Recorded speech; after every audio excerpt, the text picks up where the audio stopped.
Construir una sociedad cohesionada, educada en igualdad, con los mismos derechos y oportunidades, eso también es política.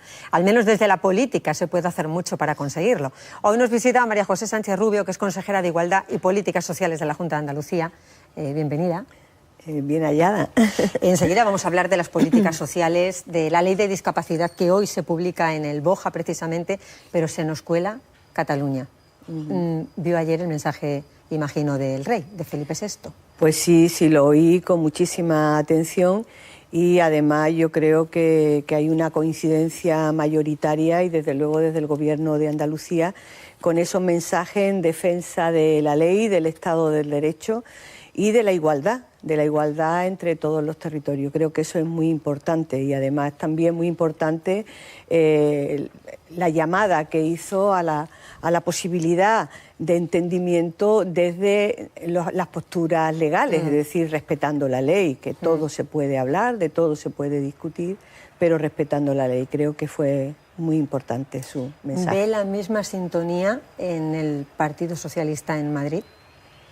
Bueno, yo creo que en eso coincidimos totalmente porque de hecho a los minutos de intervenir el rey hubo una manifestación pública por parte del portavoz del Partido Socialista en ese sentido, ¿no? En el sentido de valorar positivamente el mensaje del rey. ¿Consideraba que ayer era el momento de reprobar a la vicepresidenta del Gobierno, Soraya Sáenz de Santamaría, con la situación de tensión que hay en la calle?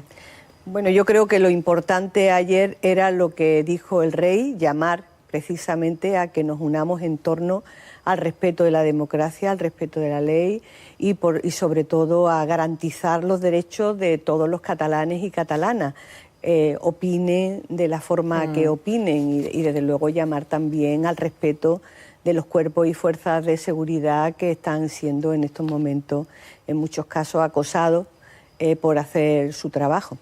Hay muchos andaluces que viven en Cataluña. No sé qué sentimiento le transmite el ver las imágenes de esos enfrentamientos en la calle entre dos posturas que parecen ahora mismo irreconciliables, ¿no? Desgraciadamente.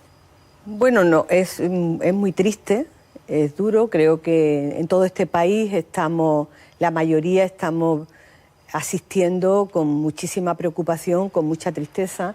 Hay quien utiliza la palabra miedo. Yo creo que hay posibilidades de entendimiento, hay posibilidades de salir de esta situación desde la legalidad, que es lo que hay que hacer, situarse en la legalidad y después buscar esos espacios de entendimiento.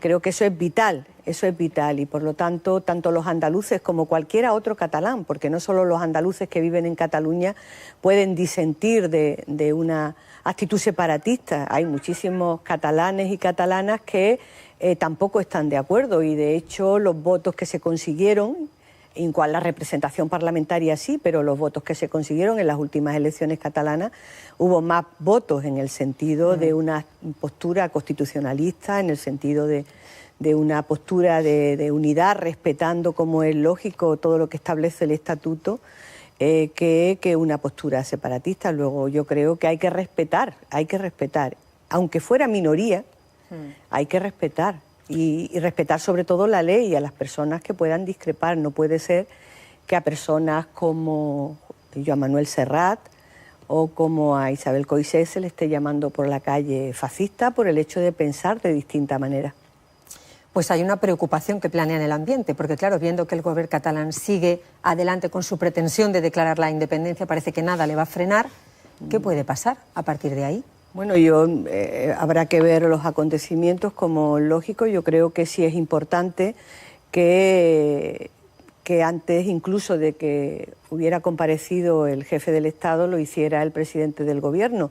Vamos a esperar su comparecencia y desde luego creo que lo que sí es verdad que el Gobierno de Cataluña tiene que desistir del incumplimiento de la ley, de la norma que garantiza el respeto que nos permite convivir, porque una vez que se saltan las normas de convivencia es muy difícil después controlar las situaciones. Por eso yo espero que finalmente se pueda buscar un espacio que nos permita ese diálogo necesario para resolver este tema.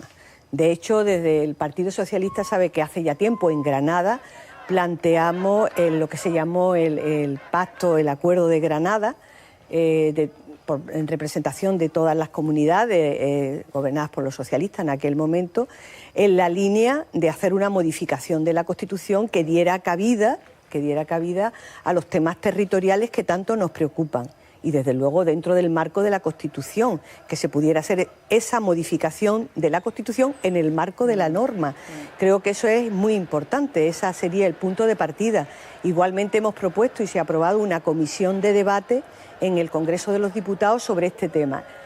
Esos son los cauces para poder dar solución a la situación que se está planteando. En esa solución, no, por supuesto, claro que sí. Andalucía, igual que todos los españoles y españolas, es que es un tema de soberanía popular. Estamos hablando de que nos afecta a todos y a todas, que podamos buscar una vía de solución, pero en ese marco. Bueno, consejera, vamos a hablar de política social. Debe estar usted contenta, porque los presupuestos del próximo año son sobre todo sociales. Se destina un 80%, ¿no?, del presupuesto a política social. Efectivamente, a la espera de que se aprueben los presupuestos en el Consejo de Gobierno, sí. Creo que la próxima semana, pues estamos hablando de unos presupuestos eminentemente sociales, en concreto en esta consejería, en Igualdad y Políticas Sociales, y un incremento del 7% del presupuesto. Un incremento muy importante que va a blindar una ley como es la ley de dependencia y que va a introducir además un tema que viene a cubrir necesidades de las personas que se han quedado en situación terrible por la crisis, sin empleo y en una situación de dificultad, que es la renta mínima de inserción, que también se va a regular, que es un compromiso que adquirió la presidenta en el Parlamento de Andalucía y que tenemos idea de que esté a principio de año funcionando. Por lo tanto, tenemos ya los presupuestos previstos para trabajar en esa línea. Garantizar los derechos sociales, sobre todo en situaciones difíciles, cuando las personas no se han podido recuperar, aunque anden diciendo por ahí que hemos salido de la crisis, pues hemos salido de la crisis quien haya salido de la crisis, pero hay otras muchas personas que no. Usted habla de una pobreza económica. Yo hablo de una pobreza económica y también de situaciones sociales muy difíciles que se unen a esa pobreza económica. Normalmente, a veces no solamente resolver con un empleo unos ingresos, resuelven problemas pues, de temas de problemas familiares, tensiones sociales, problemas con la droga. Es decir, hay una situación en la que las personas y las familias se han visto abocadas que tenemos que intervenir desde este área del gobierno para atender de la mano de la gente, claro, porque esto solo sin ello no se podría salir. Y si hay algo que le preocupa especialmente es la pobreza infantil, la situación de los menores. Hacen continuos llamamientos para luchar contra la situación de exclusión que viven algunos menores y situación delicada que viven otros en familias que incluso no están en el paro, que es que están trabajando, pero claro, es que tenemos ese nuevo pobre trabajador, ¿no?, que ha llegado con la crisis. Bueno, nosotros hicimos una alianza de lucha contra la pobreza infantil, donde están representadas entidades que trabajan con la infancia, también las administraciones públicas, empresas, incluso hasta entidades financieras, trabajando para unir los esfuerzos en la lucha contra la pobreza infantil. Es importante porque no solo la tasa de pobreza, cuando se valora por los ingresos económicos, es una, pero esas tasas hay que corregirlas con las políticas públicas. Las políticas públicas tienen mucho que ver con el plan de apoyo a la familia en educación, que garantice los comedores, que garantice una garantía alimentaria, lo que se dio en llamar las 3 comidas, que garantice el transporte escolar, los libros gratuitos, la gratuidad en la medicina de los más pequeños, o como puede ser la atención temprana, es decir, toda una gama de servicios dirigidos a los niños que hacen que la pobreza o la situación de dificultad económica de la familia se corrijan con las políticas públicas. Y eso es vital, por eso es tan importante que los presupuestos tengan un componente social. Se va a celebrar una carrera el próximo mes, en noviembre, ¿verdad? Sí, una carrera solidaria. Sí, lo organiza Save the Children en Sevilla, sí, en el Alamillo en concreto. Contra la pobreza infantil. Le quería preguntar también por la ley de discapacidad que se publica hoy. Efectivamente. La ley de los derechos y la atención a las personas con discapacidad en Andalucía es una ley en la que se lleva tiempo trabajando, ha pasado un trámite parlamentario, se aprobó por la inmensa mayoría de los grupos parlamentarios y la verdad es que es una ley muy garantista que cambia el concepto de atención a la discapacidad. Pasa de un concepto rehabilitador vinculado a los temas más sanitarios a una visión social en el que cualquier persona puede tener capacidades diferentes, pero si tú le pones los recursos necesarios, estaría en igualdad de condiciones. Y hablamos de la accesibilidad, hablamos de la incorporación a la universidad, hablamos de la vivienda y del empleo, efectivamente. El empleo donde aparece una cobertura y una tasa de reserva de plazas para las personas con discapacidad, se incrementa al 10%, es muy importante. Se tiene en cuenta la discapacidad intelectual y también a las personas con enfermedad mental, porque hay colectivos con discapacidad que tienen especiales dificultades, ¿no? Entonces, eso es importante. También aparece una reserva en la contratación pública del 5% para el empleo protegido, para los centros especiales de empleo, que permite el acceso al empleo protegido a personas con discapacidad. Si alguien lo tiene difícil encontrar trabajo, es este colectivo, ¿eh? Efectivamente. Y se incluye como un derecho la atención infantil temprana, de 0 a 6 años. Que además en esa franja, porque en otras comunidades llega hasta los 3 y no como un derecho consagrado, aquí aparece la atención infantil temprana como un derecho consagrado entre los 0 y 6 años, que es una competencia de salud, porque esta es una ley transversal, donde tanto empleo como educación, con la educación inclusiva, como salud y otras consejerías están presentes. Bueno, Andalucía la verdad que puede llevar a gala que es pionera en aprobar leyes de este tipo, sobre todo de inserción social y de protección a todos los ciudadanos, sean cuales sean sus características. Ahí somos abanderados. Efectivamente, tenemos leyes pues que son de vanguardia, como fue la conocida como la Ley Trans, la dirigida al colectivo de personas transexuales.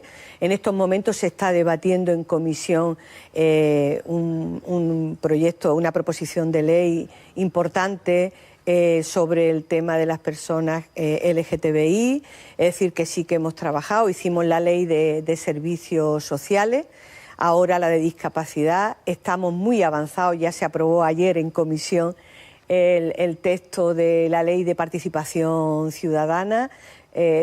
Bueno, yo creo que intentamos acercar la política a las personas y garantizar sus derechos, que es nuestra obligación. Y políticas que también ayuden a conciliar el trabajo con la vida familiar, sobre todo en situaciones, por ejemplo, como están viendo ahora, de familias que tienen a hijos con enfermedades graves. Efectivamente. Eso es pues otro paso adelante de necesidad de muchísimas familias que se ven en situaciones, bueno, muchos abocados a tener que dejar el trabajo porque sus hijos necesitan esa atención las 24 horas del día. La Consejería de Hacienda y Administración Pública llevó ayer al Consejo de Gobierno una medida precisamente para garantizar que los permisos sean absolutamente compensados a las trabajadoras y a los trabajadores cuando tienen que atender a hijos que tienen enfermedades graves o que padecen algún tipo de cáncer y que necesitan de cuidados por sus madres y por sus padres. Es un tema importantísimo para la conciliación. Igualmente hay un paquete importante de medidas de conciliación que tienen que ver con pues las bajas, no solo los permisos maternales, sino también las excedencias por cuidados de hijos cuando tienen alguna discapacidad o para personas mayores. De alguna forma nosotros lo podemos hacer, aparte de instar legalmente a las propias empresas, pero en nuestra propia empresa tenemos que dar ejemplo, claro está. Claro. Desde Andalucía se está pidiendo ya que se active todos los mecanismos para que entre en vigor ese pacto por la violencia, contra la violencia machista. Efectivamente, ayer tuvimos la reunión del Pleno del Consejo Andaluz de Participación de las Mujeres, que presidió la presidenta de la Junta. Valoramos positivamente que finalmente se haya podido firmar este pacto, que se aprobó en Pleno, pero entendemos que es un pacto de mínimo, que hay que seguir reforzando, que hay que empezar ya a introducir las modificaciones legislativas que se contemplan en el pacto y desde luego las presupuestarias, porque claro, hay un compromiso de 1.000 millones claro, que se tendrían que hacer a lo largo de varias, de varios años, que al final tienen que estar ahí para hacerse las políticas. Nosotros desde la Junta de Andalucía tenemos nuestros presupuestos comprometidos, pero es necesario tenerlos también por parte de la Administración General del Estado, si no será muy difícil que se puedan implementar esas políticas. Pues, consejera, muchísimas gracias por visitarnos esta mañana y por trabajar en la parte más social de la política, que es la que también recaba directamente los ciudadanos. Quería terminar, si usted me lo permite, con algo que creo que es muy importante. Estamos hablando de Cataluña porque es muy importante hablar de Cataluña, porque por lo que está pasando. Se está hablando de miles de cosas, pero esta mañana hemos sabido que en 3 días han asesinado a una mujer en Vitoria. Es la cuarta en 3 días, y un bebé. Es terrible. No podemos, tenemos que alzar la voz, porque creo que es necesario que tomemos conciencia de que este terrorismo machista puede acabar con muchas mujeres y sus hijos si no ponemos medidas como las que están contempladas en el Pacto de Lucha contra la Violencia de Género. Así que yo creo que desde ese compromiso, como bien comentaba usted, estamos ahí. Muchísimas gracias, consejera. Gracias. Buen día. A ustedes. Gracias. Bueno, vamos ahora a conocer ya las previsiones del tiempo y el tráfico en las 8 provincias andaluzas.